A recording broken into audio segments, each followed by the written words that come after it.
Le Seigneur soit avec vous. Et avec votre esprit. Évangile de Jésus-Christ selon saint Luc. Gloire à toi, Seigneur.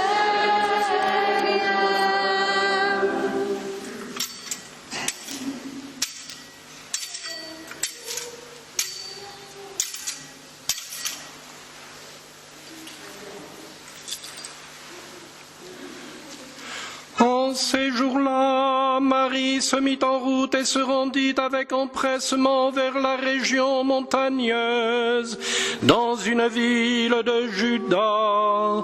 Elle entra dans la maison de Zacharie et salua Élisabeth. Or, quand Élisabeth entendit la salutation de Marie, l'enfant tressaillit en elle.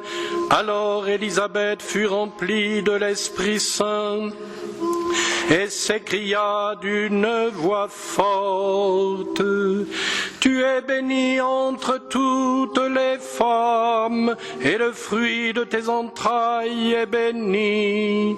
D'où m'est donné que la mère de mon Seigneur vienne jusqu'à moi. Car lorsque tes paroles de salutation sont parvenues à mes oreilles, l'enfant a tressailli d'allégresse en moi. Heureuse celle qui a cru à l'accomplissement des paroles qui lui furent dites de la part du Seigneur. Marie dit alors: Mon âme exalte le Seigneur, exulte mon esprit en Dieu mon Sauveur. Il s'est penché sur son humble servante. Désormais tous les âges me diront bienheureuse. Le Puissant fit pour moi des merveilles, saint est son nom. Sa miséricorde s'étend d'âge en âge sur ceux qui le craignent. Déployant la force de son bras, il disperse les superbes, il renverse les puissants de leur trône, il élève les humbles, il comble de bien les affamés, renvoie les riches les mains vides. Il relève Israël son serviteur, il se souvient de son amour, de la promesse faite à nos pères en faveur d'Abraham et de sa descendance à jamais. Marie resta avec Élisabeth environ 3 mois, puis elle s'en retourna chez elle. Acclamons la parole de Dieu. Alléluia, Alléluia, Alléluia, Alléluia, Alléluia, Alléluia, Alléluia, Alléluia.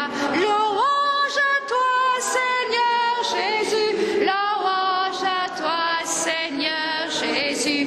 Alléluia, Alléluia, Alléluia, Alléluia.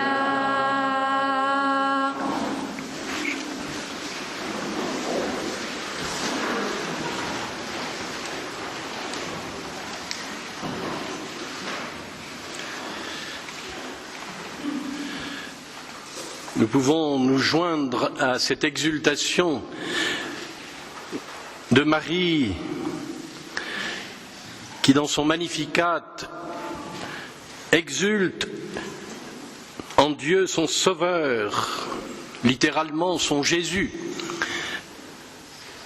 Le nom de Jésus voulant dire le salut, Dieu sauve. Et elle exalte le Seigneur pour sa grande miséricorde qui s'étend d'âge en âge, car le Puissant fit pour moi des merveilles. Elle prophétise la jeune Marie de Nazareth. Elle ne sait pas encore qu'elle sera élevée dans la gloire du ciel, emportée par les anges, jusque devant le trône de Dieu. Et Jésus nous dit que dans son ascension, il est allé s'asseoir sur le trône du Père. Et que tous ceux qui croient en lui iront s'asseoir sur son trône. Ça va faire beaucoup de monde sur les genoux du Père, tout cela. Notre frère Doudou nous disait que, et c'était sa prière, il s'adressait au Père en lui disant qu'il voulait bien faire une petite station sur les genoux du Père en arrivant au ciel. Eh bien, même si nous sommes sur les genoux de Marie, qui est sur les genoux de Jésus, qui est sur les genoux du Père, nous serons sur le trône du Père, un trône de gloire.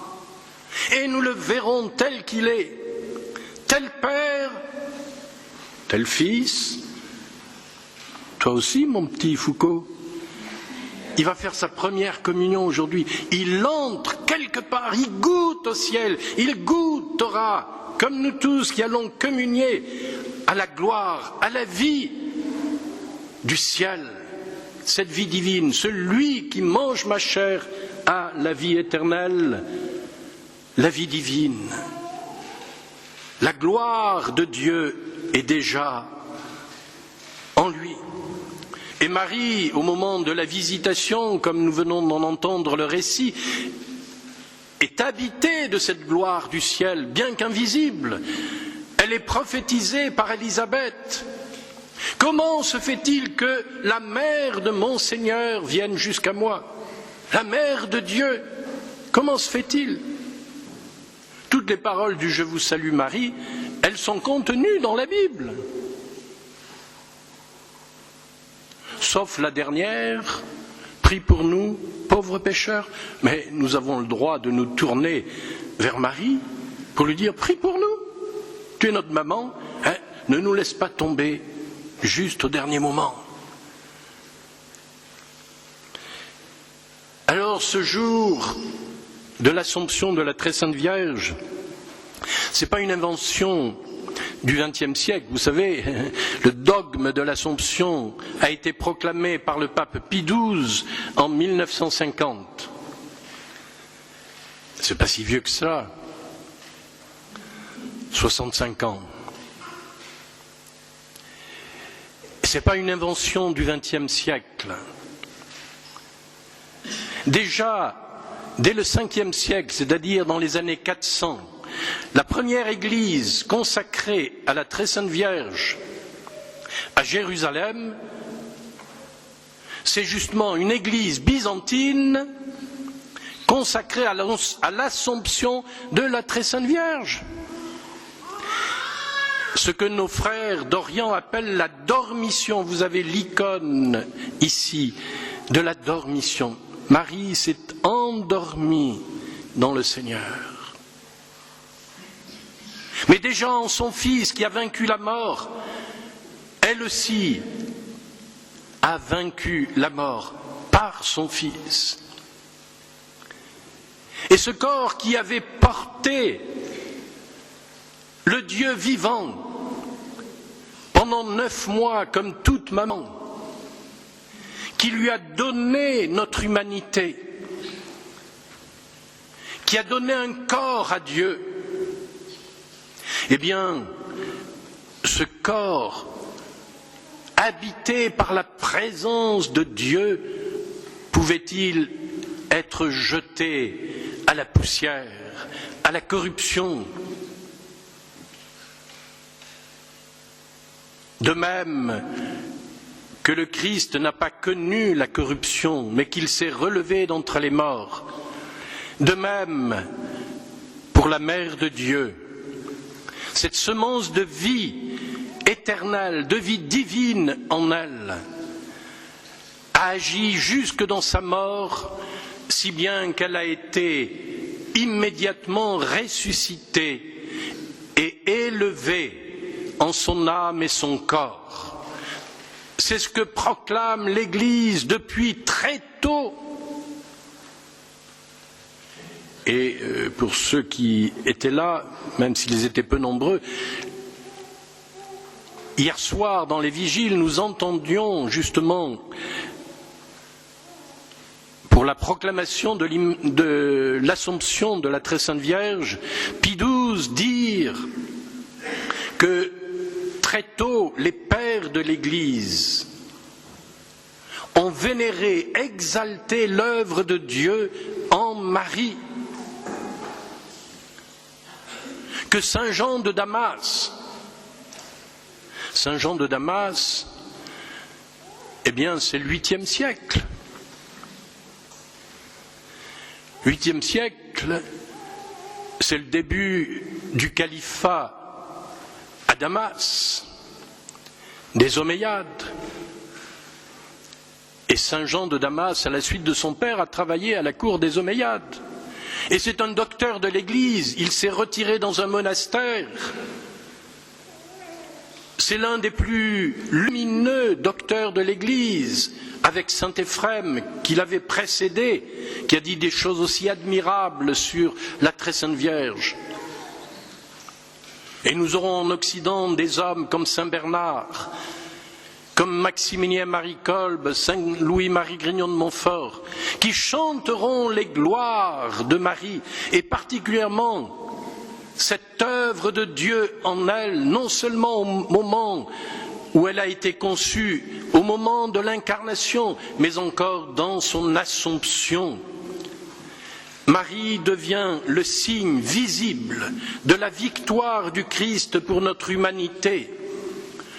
On aurait pu se dire, bon, on passe encore pour Jésus, lui il est Dieu, alors qu'il soit ressuscité. Bon, eh bien, Marie, créature comme nous, va être ressuscitée et glorifiée dans la gloire de Dieu avec son âme et son corps. Nous l'avons entendu, cette affirmation de foi de l'apôtre Paul dans la lettre aux Corinthiens. Tous les hommes meurent en Adam. C'est notre humanité. Bon, il ne faut pas en vouloir à Adam, c'est notre grand-père à tous. Il a fauté. Et aujourd'hui encore, eh bien, la mort nous a atteints. Et elle nous atteint tous. Mais quelque chose est venu enrayer l'œuvre destructrice de la mort. De même que tous les hommes meurent en Adam, c'est dans le Christ que tous recevront la vie. C'est dans le Christ que tous ressusciteront.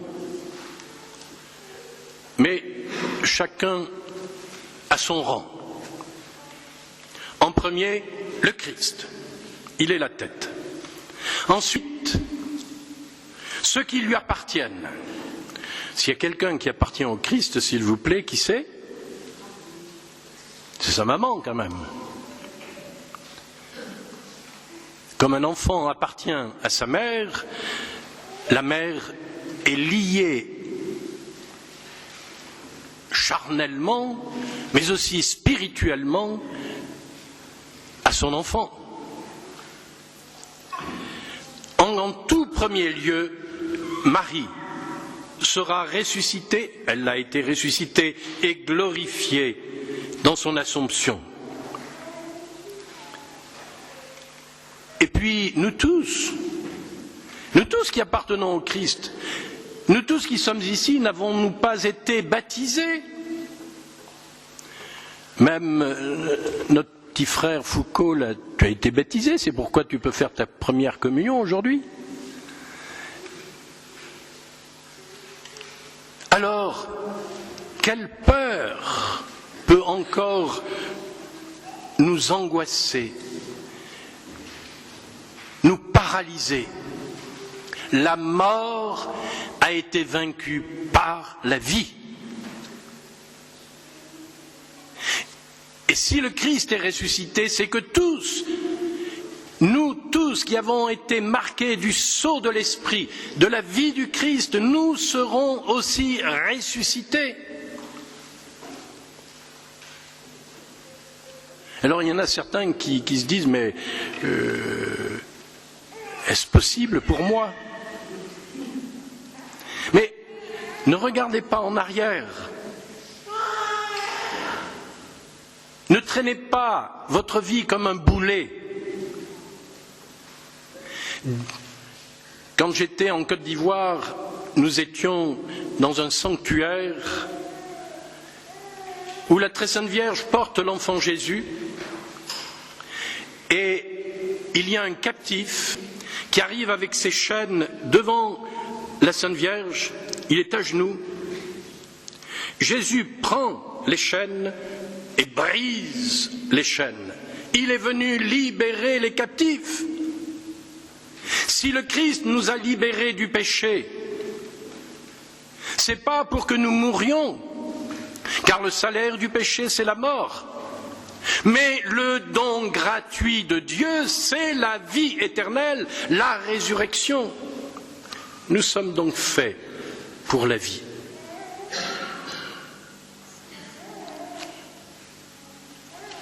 Qui ne connaît pas Thérèse de l'Enfant Jésus? Elle dit quelque temps avant de mourir, non,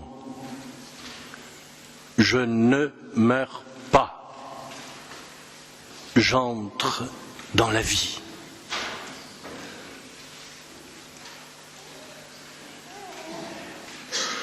Thérèse, comme la Sainte Vierge,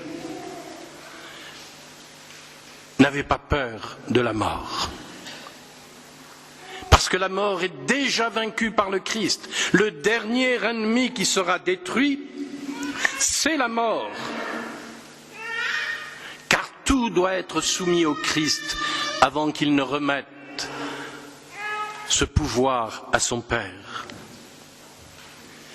Et nous sommes dans le Christ vainqueurs de la mort. C'est ce qu'il assure dans l'évangile de Saint Jean au chapitre 11, au moment de la résurrection de son ami Lazare. Celui qui croit en moi ne meurt pas. Quelle audace! Mais il aura la vie éternelle. Et je le ressusciterai au dernier jour. Nous n'avons plus à avoir peur. Certes, nous pouvons avoir toujours ces peurs humaines, et c'est souvent dans les derniers combats, c'est pourquoi il faut être tout proche de quelqu'un qui est en train de faire son passage, pour qu'il puisse passer dans la lumière, qu'il puisse s'élancer vers le ciel. Et très souvent, j'en ai eu beaucoup d'expériences au moment de la fin. Prie pour nous, pauvres pécheurs, nous disons à la Sainte Vierge, maintenant et à l'heure de notre mort. La Sainte Vierge est là au moment où nous allons faire le passage. Et elle nous conduit vers Jésus et vers le trône du Père. Mes bien-aimés, réjouissons-nous de ce jour, car il manifeste pour toute l'Église, dans les détresses qu'elle peut parfois traverser, comme bien de nos frères en ce moment, elle manifeste la victoire du Christ. Victoire sur la mort et sur tous ceux qui conduisent à la mort. Alors il y a une chose très simple, je l'ai déjà dit ici je crois, mais pour ceux qui ne le sauraient pas, qui sont de passage aujourd'hui, puisque nous prions pour nos frères persécutés, au mois de mars dernier, un évêque nigérian d'un État du Nord qui est traversé par tant de secousses et de persécutions par ce groupe de Boko Haram, cet évêque priait son rosaire.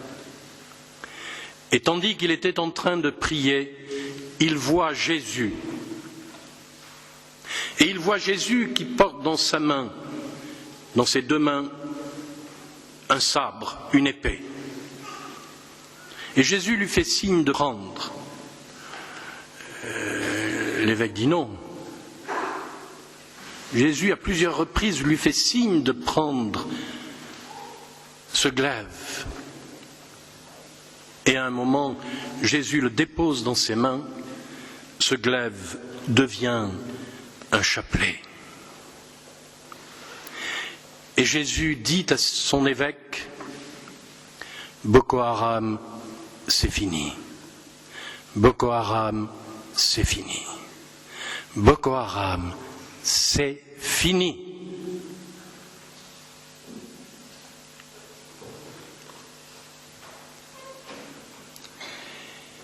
Tous ces derniers temps, nous avons célébré les martyrs, parfois inconnus.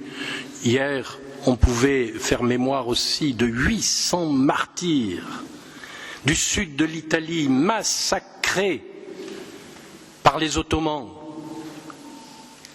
En premier, l'évêque qui sera décapité dans sa cathédrale parce qu'il a refusé de ne pas parler de Jésus. On lui dit « Stop, il n'y a plus de Jésus, convertis-toi à l'islam ». Il a dit « Non, je continue de parler de Jésus ». On lui a coupé la tête. Et toute l'assemblée qui était dans cette cathédrale ont été tués, 800 personnes. 800 martyrs que Jean-Paul II a canonisés. C'est fini. Ils ont vaincu la mort, par la mort. Leur mort a défait la mort. N'ayons pas peur. Il est vivant, celui qui nous a tant aimés. Et aujourd'hui, il nous le dit dans la victoire et la glorification de sa très sainte mère, Marie de Nazareth, Mère de Dieu, Mère de l'Église, Mère des hommes. Implorons-la par le chapelet pour faire reculer la mort et qu'elle soit précipitée bientôt dans l'abîme, là où elle doit être, avec celui qui s'est révolté contre Dieu, qui a choisi la mort et non la vie. Mais nous vivrons et nous ferons tout pour que nos enfants, notre pays, nos pays, notre monde vivent et vivent de la vie même de Dieu. Accueillons-la. C'est une puissance extraordinaire qui détruit la mort.